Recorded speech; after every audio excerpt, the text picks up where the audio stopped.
ನಂಗೆ ಅರ್ಥ ಆಗ್ತಿಲ್ಲ, ಪ್ಲೀಸ್ ಅರ್ಥ ಮಾಡ್ತೀವಿ ಪ್ಲೀಸ್. ಎಲ್ಲ ನೋಡ್ತಾರೆ, ಬೇಜಾರಾಗುತ್ತೆ. ಅರ್ಥ ಆಗಿಲ್ಲ ಸರ್, ನಂಗೆ ಅರ್ಥ ಆಗಿಲ್ಲ ನೀವು ಏನು ಅಂತಿದ್ದೀರ ಅಂತ. ಪ್ಲೀಸ್ ಕೈ ಮುಗಿತೀನಿ, ಬಿಡಿ ಪ್ಲೀಸ್. ಊಟಲ್ಲಿ ಟಾಯ್ಲೆಟ್ ಹೋಗ್ಬೇಕು, ಒಂದೇ ಪ್ಯಾಂಟ್ ಇರೋದು ಪ್ಲೀಸ್. ಸೊ ಹೋಗ್ಬೇಕು ಬಿಡಿ, ಹೋಗಿ ಪ್ಲೀಸ್ ಪ್ಲೀಸ್ ಅಣ್ಣ, ಹೋಗ್ತೀನಿ ಅಣ್ಣ, ಹೋಗೋದು ಬಿಡೋಣ ಬಿಡಿ, ಹೋಗ್ತೀನಿ ಪ್ಲೀಸ್.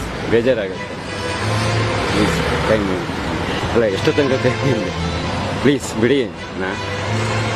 ಏನು ಮಾಡಿದ್ದೀನಿ ಅಣ್ಣ, ಪ್ಲೀಸ್ ಅಣ್ಣ, ಏನಾರು ಮಾತಾಡಿ ಪ್ಲೀಸ್, ಏನಾರು ಮಾತಾಡೋಣ. ಸುಮ್ಮನೆ ಇರ್ತೀನಿ, ಆಯ್ತು ಸುಮ್ಮನೆ ಇರ್ತೀನಿ. ಅವರೆಲ್ಲ ನೋಡ್ತಾರೆ. ತಪ್ಪಾಯ್ತು, ಏನಿದೆ ಖಾಲಿ ಬಿಡ್ಲ ಬೇಡವಾ? ಮತ್ತೆ ಏನು ಮಾಡಲಿ ಅಲ್ಲ, ಸತ್ತೋಗ್ಲ ಮತ್ತೆ ಯಾಕೆ ಅಣ್ಣ ಬೇಜಾರು ಮಾಡ್ತೀವಿ? ಬಿಡೋಣ ಹೋಗೋಕ್ಕೆ ಪ್ಲೀಸ್. ಏನಾರು ಮಾಡಿದ್ದೀನಿ ತಪ್ಪು ಅಣ್ಣ, ನೋಡೋಣ, ಒಂಚೂರು ಹೆದರಿಕೆ ಆಗ್ತಿದೆ, ಬಿಟ್ಟು ಬಿಡೋಣ ಪ್ಲೀಸ್. ಹೋಗ್ಲಾ ಪ್ಲೀಸ್? ಬನ್ನಿ ಇಲ್ಲಿ ಬನ್ನಿ, ಬೇಜಾರಾಯ್ತು ನನಗೆ. ನಮ್ಮ ಚಾನಲ್ ಇದೆ, ಬನ್ನಿ. ಹೌದು.